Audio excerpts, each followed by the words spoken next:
Welcome to Colegio Nueva, Granada. My name is Acevedo. I am Director of Student Services for the whole school. I am a licensed psychologist and an expert in positive discipline and would like to share with you some tips on how to become a better parent. It is extremely important that the school and the parents work together. It will be in your child's benefit. Your child will become a better person, will become a happy, healthy, and productive individual. That is the ultimate goal that I am sure you as parents have and we as a school also have. So let's listen to some of the goals and some of the tips that I'm going to give you today on child discipline and behavior. Positive discipline says that we must be kind, loving, but very firm. Those three adjectives are extremely important. What do we mean by firmness? We mean that as a parent, we have to say something and we have to be ready to act upon it. If we say, children, it is time to brush your teeth or wash your hands, and your child does not do it, you have to be ready to go and literally, physically do it with them. Do not let your words lose credibility. Firmness, therefore, is very important. Have a firm hand, but a very loving hand. Always the message of love has to be in every one of your actions. Your child must feel the love you feel for him. I am sure all of you love your children deeply, but do your children know that? Your children must receive the message of love through your actions. Positive discipline talks about always letting your children know in any way possible, in a meaningful way for each child, how much you love them. Firmness is a way of letting them know you care. I am doing this because I want you to be a clean person. I want other people to like you. I want other people to feel good with you. It's for your own good. It's protected. So we're going to be firm as far as saying and doing the same thing. We're going to send a message of love, and we're also going to be extremely kind. We're going to treat our children the way we treat other children. Sometimes we treat our friends and other children very kindly, and our children, we do not treat them in the same manner. We tend to feel because they're ours, we can be a little bit less loving, and that is not true. We always have to combine the message of kindness and limits. They are not incompatible. It can be done. Routines, limits, organization, and clarity are also part of the firmness that I'm talking about. It is very important that every household have routines. We have to have an hour in which we go to bed, a time where we all sit together and have dinner, possibly, because lunch is impossible in a city like Bogota, but dinner, we should have dinner together, a time to share, a time to be together. It organizes your child to have certain hours to do things, certain times. You don't go out during the week to other people's house. You stay at home. You do things at home. You do routines at home. Let children participate in the organization of routines. It's wonderful. Everybody needs to know where the boundaries are. So that's something else that's very important about firmness. Your child needs to know what he can do and what he cannot do. A 4-year-old, for example, for the parents of primary that are listening to me, should be able to dress himself, and you should be able to expect that. They can, with some help from you, be able to dress themselves. They have the motor skills, they're well developed, and you should expect that from them and let them know and be there to help them go through that. You should expect your children to sit in the table and eat with you, and in 10, 15 minutes, everybody's sitting down. And boundaries should be set. Boundaries organize children. And when children are organized, they know what to expect. Knowing what to expect brings anxiety down. So it's very important. People think that having routines, having clarity and organization are not that important. They are crucial to the child and to you, to the happiness of the whole family, and it will help your child become a productive individual in the future.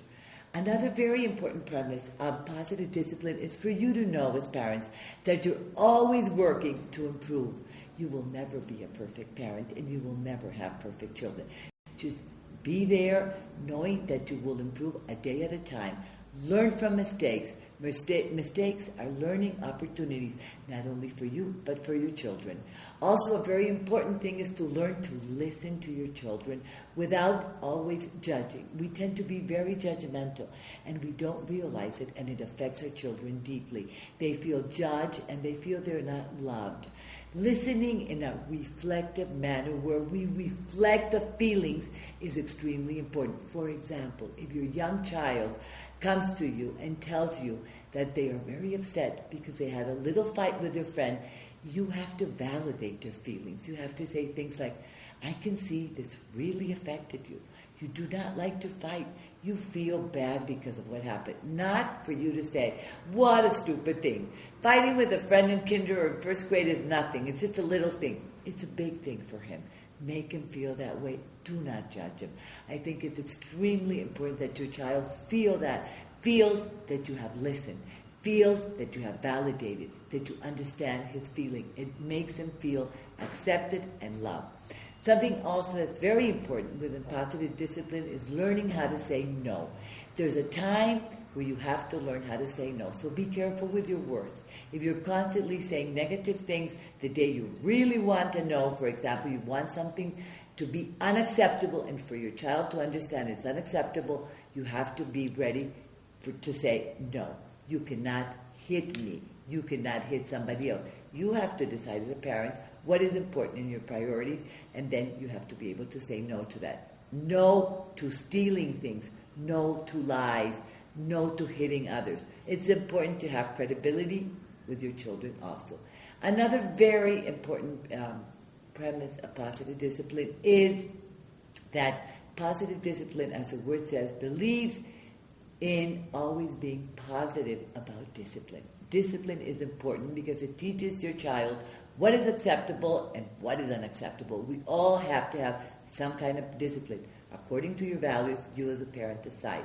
But you're going to have discipline, and it's going to be positive, where you're going to have time out.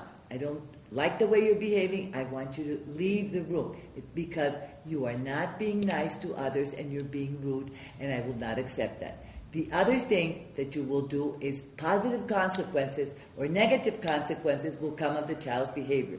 So you will let the child know this is not acceptable. Therefore, you are not going to watch TV because the TV is interfering with your homework. Your teacher called and said you were not doing homework. So the consequence will be, which is a negative consequence, that you cannot watch that much TV. Well, we will reduce the amount to less time because you are unable to handle it. It's always something positive for the child that will protect him, and it's not persecutory in nature. So we don't really believe in punishment because punishment is negative, and what it does, it makes a child feel that you're being aggressive and you're being against him, and it's not really something that is helping us elaborate and make your child feel productive and good about himself. And finally, the last premise of positive discipline, which is also very important, is the fact that we have to look at the reason behind the behavior. If your child is misbehaving, it's not because he wants to. Nobody wants to be bad. Nobody wants to be punished. Nobody wants to have a hard time. Everybody wants to feel good about themselves. When a child doesn't behave, you as a parent have to look into the reason behind the behavior. Is your child jealous? Does your child feel that there's something going on, a conflict at home, or something that he's reacting, that he needs more attention because of that conflict, and he thinks that he will take attention away from the conflict, attention on him, and therefore help his parents have a better relationship? What is the thinking? What is going on in this child's mind that is making him behave in a different or a bad way? It's very important that you look deeper than just the behavior. Like I said, nobody wants to misbehave. There's always a reason. It has to do with something that the child has decided and interpreted reality in his own little way. He may have decided that negative attention is something very positive. He loves to be paid attention by misbehaving, and you have to find out. Remember, C&G feels that it's very important that you as parents and we as a school become partners in your child's education. It's a total education where we both contribute immensely to your child's development. Thank you so much for listening to this Parenting Tips today.